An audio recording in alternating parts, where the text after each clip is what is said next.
Hello and good afternoon, Conversation 1, or good morning as the case may be. We are now into week 3 and still there isn't any really positive signs of improvement in terms of coronavirus situations. So we will continue as expected until at least April online, and hopefully by then we will be able to go in the classroom. I'm going to experiment with one class, excuse me, tomorrow, and hopefully nobody gets sick. But from what I've heard, other professors say a lot of their students have gotten sick, and then, of course, the class has to go online anyway. So we'll just we'll play it safe here and do it for a couple more weeks and see what happens. Thank you for turning in your homework. We're going to continue doing the same thing. So hopefully you've gotten the pattern.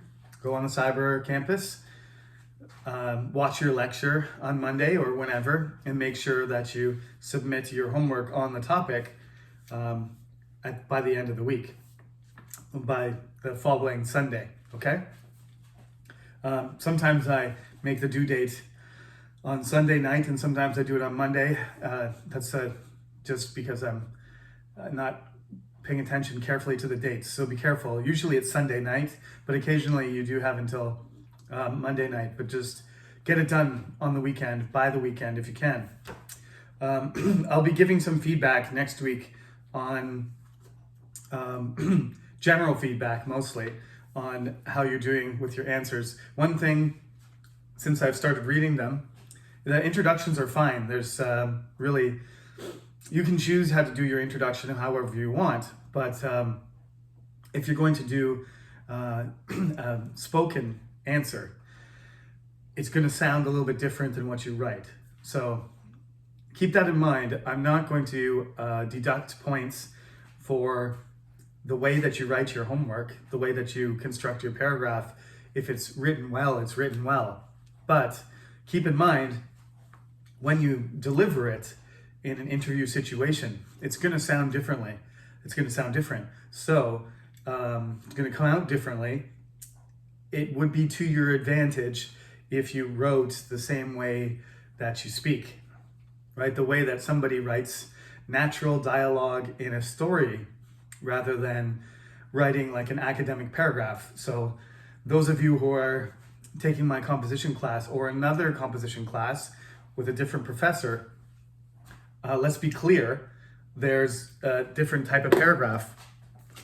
When you're submitting an assignment that's a written response to, let's say, a novel you've read, a critique of a novel, an analysis of or a summary of a book, or it's your opinion or you're making an argument, that's going to be a different paragraph than what I'm asking for.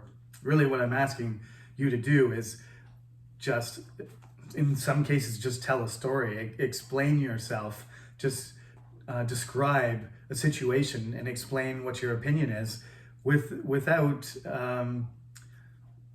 using extremely large words. Use the vocabulary and sentence structure that you would use when you speak. So it's a little bit, as you can tell, the way I speak is quite a bit different than the way I write. If you're taking my British and American culture class and you're reading the book and you're listening to my lecture, Professor Sullivan's lectures don't sound the same as his book. And there's a reason for that, because it's not interesting to speak the way you write in a book. And of course, it's very difficult to just off the cuff, just talk that way. So really what you want to do is not have a script though. You just want to get the idea. So if you don't want to write the way that you speak, that's fine. Just write however you want, but I'm going to give you some feedback in terms of, well, spelling, grammar, sentence structure, fluency, choices, organization.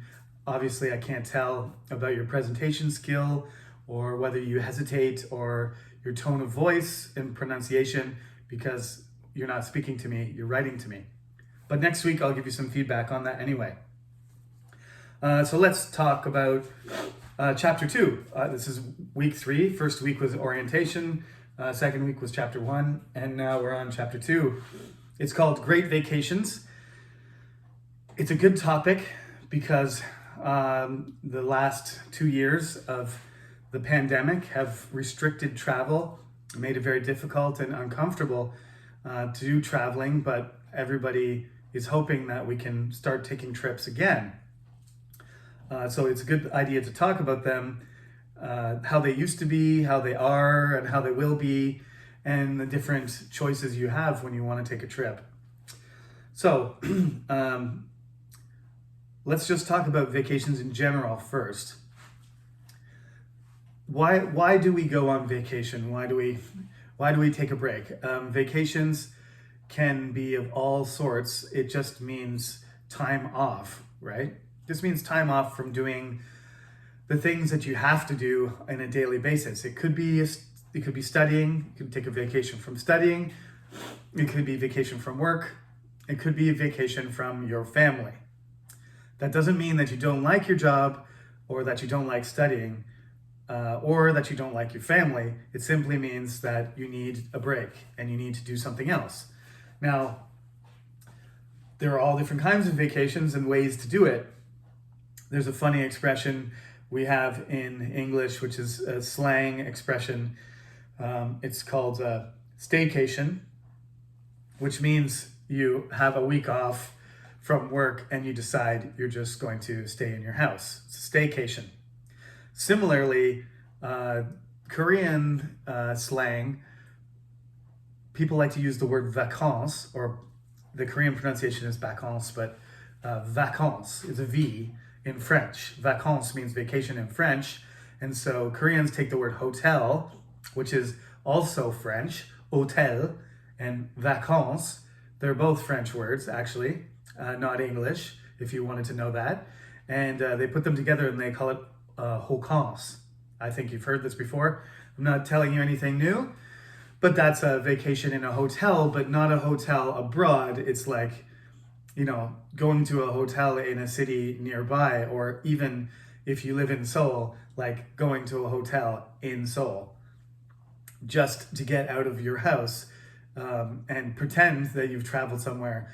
Recently, that word has become more popular, obviously, because domestic travel has made staying in a resort or in a hotel in another country pretty tough. So if you want to just do a vacances and like go to a city, your own city or nearby, and stay in a hotel and pretend like you've traveled pretty far, I guess that's the substitute for a great vacation these days.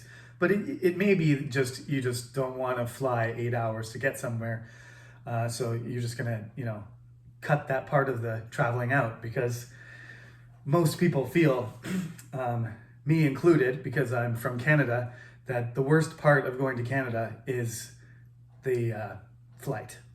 When I leave Daejeon, I have to take a bus, stay in the airport, fly. If I take a direct flight, I fly all the way to Toronto in 14 hours.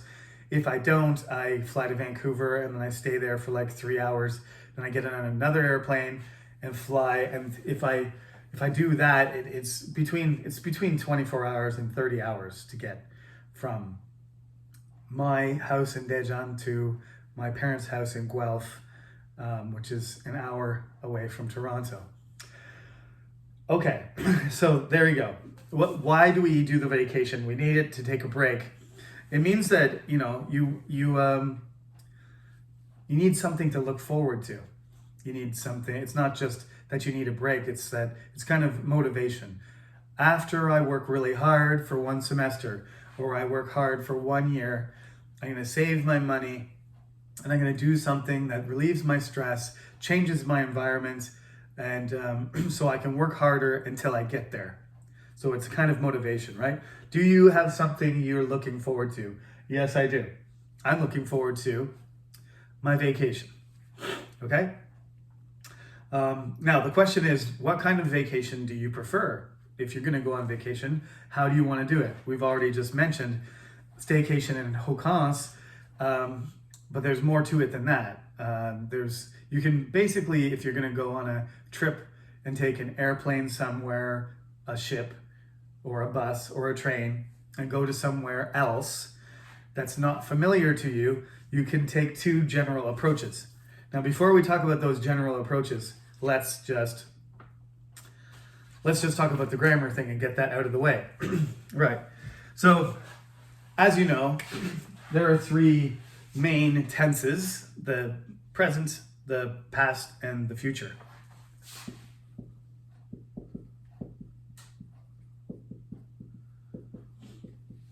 Because human beings like to think about things that way. We like to think about things that are now and things that happened before and things that are going to happen. So our language reflects the idea that we believe time is linear, and we're not going to get into any philosophical or,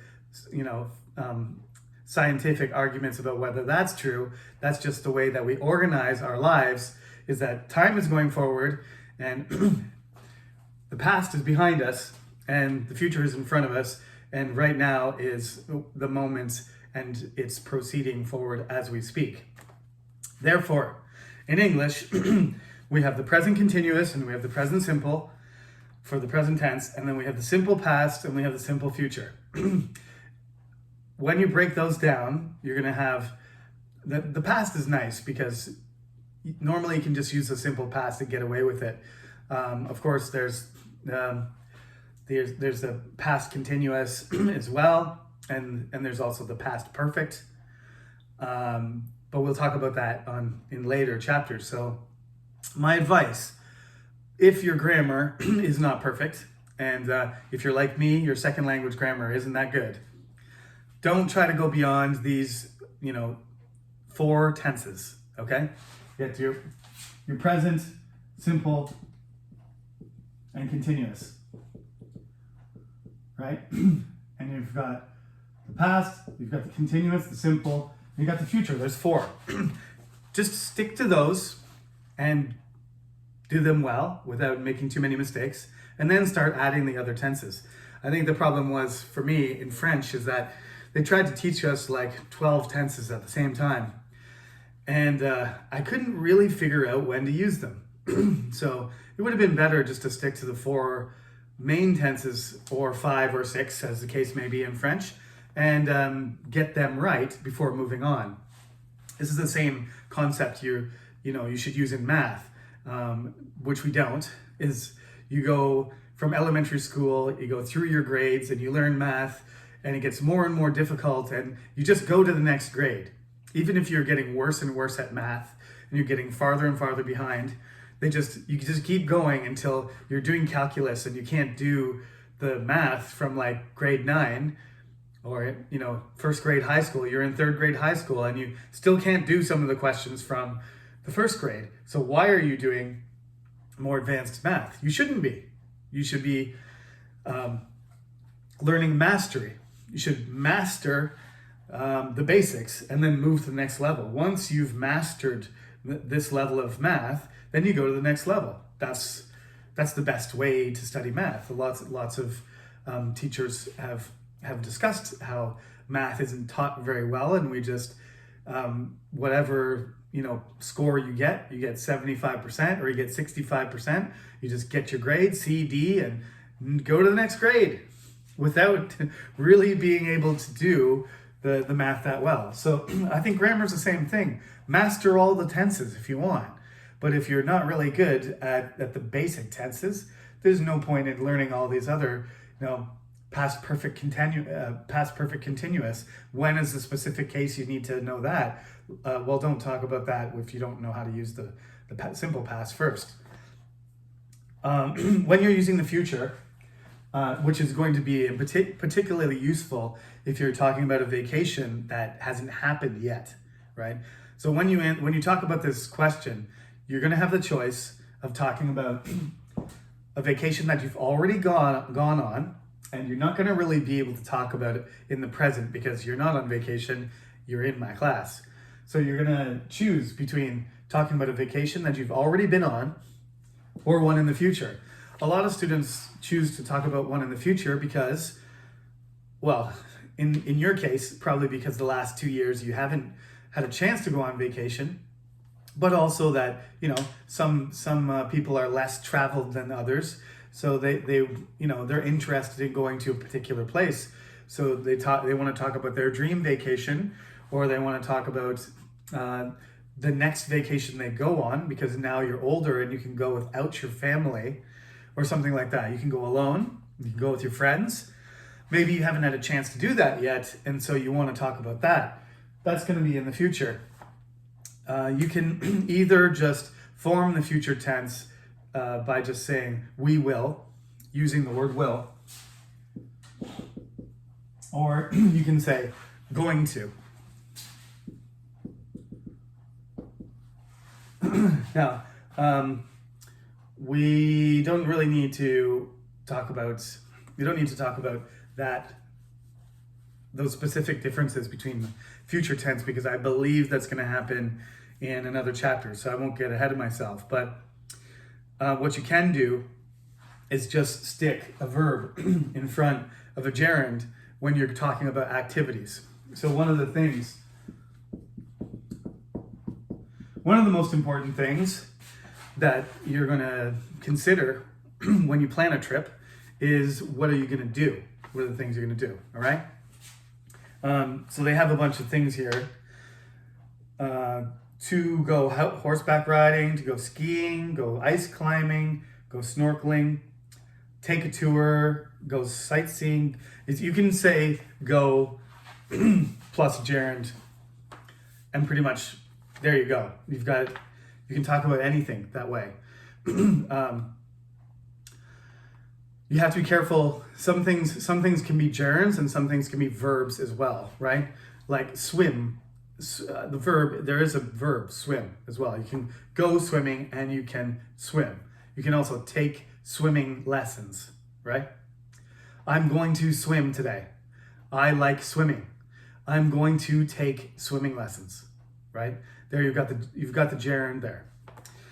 Okay, so, and you can use, of course, you can do it with the past tense too. Instead of saying go, you can say went. I went snorkeling, or I went rafting, or I went camping, or I went skiing. If you want to do it in the future tense, no problem. Or the present tense is no problem either, because of repeated action. You just say, we go snorkeling every weekend. We go camping every year. Just add a frequency, and then you have the present. If you want to talk about the future, of course, then you have to say will or going to. So we will go rafting next year. We are going camping this summer. Tom, and in the book, the examples are different, right? I'm mixing up.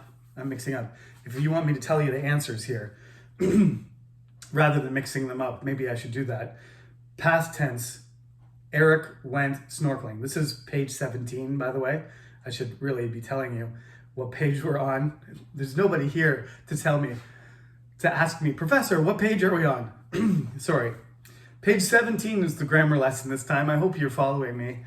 The grammar's lesson's right there. I should have said that already, but as I said, I have a very silent audience here. The empty chair in front of me didn't tell me that I didn't mention the page. Page 17, at the top they have the description of the tenses and how to use go plus gerund. On number 1, the answer is Eric went snorkeling in Bermuda last year. Number 2 says tomorrow, so it's got to be future tense. We will go rafting tomorrow. Number 3, it says every summer, so that means frequency. That must mean present simple. We go camping every summer. Number 4, every winter, again, must be present simple. Tom goes skiing every winter. Next vacation, that's going to be the future. It's not a exact time in the future, so going to would be appropriate. Dan is going to go windsurfing his next vacation. And last weekend, New York last weekend, I went sightseeing in New York last weekend. These are all examples of activities. Okay, now we can get into this question. When you are going somewhere, traveling is traveling. That just means going somewhere. Touring is touring. It just means going around somewhere. I'm not saying you can't use those whenever you want. You can travel and you can go on a tour. However, when you go to a place, you have a certain way of organizing your trip and a certain intention, which would fit probably more in one category or another.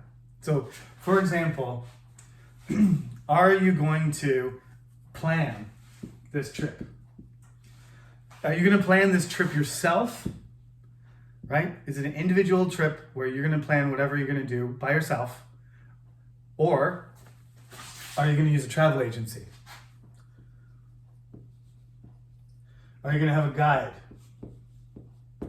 Right? If you're a tourist, usually tourists go around and there's a guide and they have an agency that arranges all of the schedule for them, right? So you got individual planning, or you have an agency with a guide. And therefore, if the agency is going to send you with a guide, then you're also going to be in a group. And this is going to be, close friends or family or alone, right? What are you going to bring? A backpack, right? That's why they call them backpackers. It's going to be a backpack. This person over here is going to bring a suitcase, a carry-on, whatever they want. Could be big, could be small, but this is your luggage. The reason people carry backpacks and have it on their back because they don't know where they're going to sleep. So, accommodation. I'm not going to write everything down here because I want you to think of some of these things yourself, but we're going to keep discussing it. Accommodation. What kind of accommodation is a tourist person going to have? Well, they're going to use whatever the agency books for them, and the agency is going to create a tour package, right? So it's probably going to be a hotel. It might be a fancy hotel. It might be a normal 3 or 4 star hotel. It doesn't matter, but it's going to be comfortable. So tourist is going to stay in a hotel. A traveler can stay in a hotel too. Why not? They can also stay in a motel. They can stay in a hostel. They can stay in a tent. They can stay on the ground. They can stay on a sofa. They can couch surf. They can stay in an Airbnb. It doesn't matter. Where are they going to stay? The accommodation? Anywhere. Are they going to book it ahead? Maybe. Maybe not. I went to California mistakenly thinking that I could be a traveler, and I ended up not booking anything and thinking that I could I don't know what I was thinking. I was like 22 years old, and I had just finished my master's degree in English. That's how I got here. I finished my master's degree in English literature. It was tough, and I wanted to reward myself, even though I didn't have that much money. So I decided to go to California for a week. The problem was that my budget was pretty tight. So I was flying to Los Angeles and Anaheim, and from Anaheim I went to Los Angeles. Rather, I flew directly to Anaheim, and I visited Los Angeles when I was there. But I didn't have enough money really to stay in hotels, so I went there thinking that I would find some cheaper place to stay. But California is a generally expensive place, and Anaheim in particular is a tourist trap. There's lots of hotels, and there's lots of resorts, and there's a hockey arena, and there's Disneyland in Anaheim. And that's about it, and palm trees and swimming pools. And that's about it. It's not a place where you're going to find campgrounds or cheap motels, cheap accommodation, or hostels, youth hostels. So I won't tell you the whole story, but luckily for me, I found some friendly people, and I was able to share a room with some people for a few nights and kind of bounce around between some friends and pay for part of a room instead of a whole room and survive. So I was a young person trying to be a traveler in a place that was a tourist destination. So the same thing goes, like if you decide to go to Mexico and you go to Cancun and there's only resorts there, there's nothing else, you're gonna have a tough time. Some places are known for backpacking. You know, Europe is a backpacking place, and Thailand is a backpacking place. In Vietnam and Laos and Cambodia, lots of people do that. California isn't really set up for backpacking, unless you really know what you're doing, I suppose. But I didn't go to the right part of California if there is backpacking places to go. Los Angeles and Anaheim are not the places to go. Trust me. So, what are you gonna do? You're gonna stay there, probably a traveler. Everything's pretty much flexible. You can buy your ticket and have an open-ended ticket. So who knows how long you're gonna stay there. You can stay for a week or you can stay for a month. In my case, I did book a round trip, but some people just do a one-way trip, and then when they're ready, they book their flight and they come back. That's not going to happen if you're a tourist. If you're a tourist, you're going to have a schedule, and you're going to have a flight in, and you're going to stay there for a certain length of time, probably a week or less, unless you're doing like a month tour, but those are rare. And then you're going to fly back. You know, you can also do things like cruises. A cruise is definitely a built-in tour, like you're on a boat and the boat, you know, crosses the sea and it stops at different ports, and you can go on a Caribbean cruise or a Pacific cruise or Mediterranean cruise, and they just take you from you know, port city to port city, and in between you're on the ship, and all of the things are there. All the food is there. Right? Obviously, food is important. Cost is important. Sometimes, depending on, I mean, I was trying to save money when I traveled, but you can certainly spend more money if you travel. If you're doing it yourself, you can spend as much money as you want. But normally people who are traveling, especially if they're traveling alone, they are on a budget and they're trying to save money. But if you decide you want to stay in expensive hotels and you want to travel around individually, you're still a traveler. But that's not what people expect. So the point, tourism is, the reason I said a tourist trap, because Anaheim's a tourist trap, is basically there isn't that much local culture or regional things to experience. Everything is sort of made for people who are coming on packages, because Disneyland did that, right? They built Disneyland, and then everybody who came to Anaheim was there to see Disneyland. That's the main attraction, right? Las Vegas.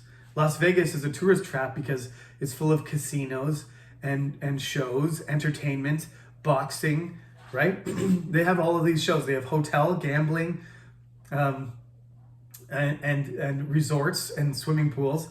And like, that's what it is. People go there. There's nobody going there to see like museums or see, you know, famous artwork or to like have the famous Vegas food, you know, that's you know, been around for hundreds of years. You go to Italy for that. You go to Italy, you go to different cities, you see the ruins, you see you know, the Renaissance culture, you see the style, and you see the countryside and the geography and the climate, the food, the people. That's the kind of more of a traveler type destination, although you can certainly go to Rome and be a tourist and just do the tour and then leave. But if you want to get you know, close up, personal, intimate experience, you're probably going to go outside Rome, or you're going to go in the streets of Rome into different neighborhoods, try local food and meet local people and see things that aren't, you know, have big signs and thousands of people crawling all over them, because those are tourist destinations. Also resorts, you know, all-inclusive resorts, the amazing experience that the Americans have created where you pay your ticket and your hotel and your food and your drinks and your entertainment is all included. You just pay one price and you fly down to Cancun or Jamaica or Cuba or Puerto Rico and you just enjoy yourself without worrying about money for a week. That is a tourist thing too, because all you're doing is relaxing, experiencing what they have to offer on the resort, and you don't even go out often. People don't even go outside the hotel area. They don't go into the jungle. They don't go shopping in the marketplace. They don't interact with Mexican people. They just stay in their hotel room and go back and forth between the buffet and the beach and the room. That's tourist behavior as well. So you can say a lot of good things about tourism. It's relaxing, it's comfortable, you know what to expect, it's safe.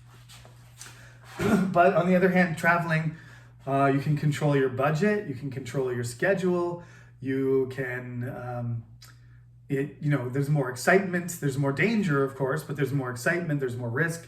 You get to see things that other people don't see. You get to go where you want to go, and you can have, an experience of what it's really like to be somewhere rather than what it's like to be just shown places to take pictures without actually experiencing very much. I've done both, so they both have good points and bad points. So what I want you to do for your homework is I want you to choose being a tourist or being a traveler, and then, choose some criteria, just like you did, when we were talking about, I believe we were talking about jobs. You didn't have to choose between two choices last time, but this time I want you to choose. Which one would you prefer? Okay, I know there's good points and bad points, but make a choice. You get to go on a package tour or you get to book your own trip. Tell me which one and why. You can talk about it in the future and you can talk about a specific place. You can give examples just like I have. I talked about California. I mentioned some countries like Vietnam and Italy and Laos and Cambodia and Thailand. And you can come up with your own examples. It can be in the past. You can talk about an experience, a vacation you had already, or you can talk about one that's in the future that you're planning, or just one that you're hoping to do. That's enough. Okay? So there's lots of examples of activities and places and things to do, how to say it, and about the feelings too, boring, crowded, noisy, hot, interesting, touristy, peaceful, cheap, cold, hot. Okay, use descriptive words. They give you a lot of examples here. There's Alice and Jenny's travel blog on page 18 and 19. You can have a look at that, read what they said. They have a little bit of a discussion list of discussion questions there on page 19. And they talk about holidays there too, briefly on page 20. So have a look through the chapter to give yourself some ideas, and then choose something, make something up about future plans, or if you want, talk about a vacation that you've already had, but make sure you choose one way of doing it as a tourist or as a traveler. Okay? That's all I got for you today. Have a good week and continue to be careful and healthy. I'll talk to you next Monday. Don't forget to submit your homework every week. Thank you very much for listening. Talk to you next week.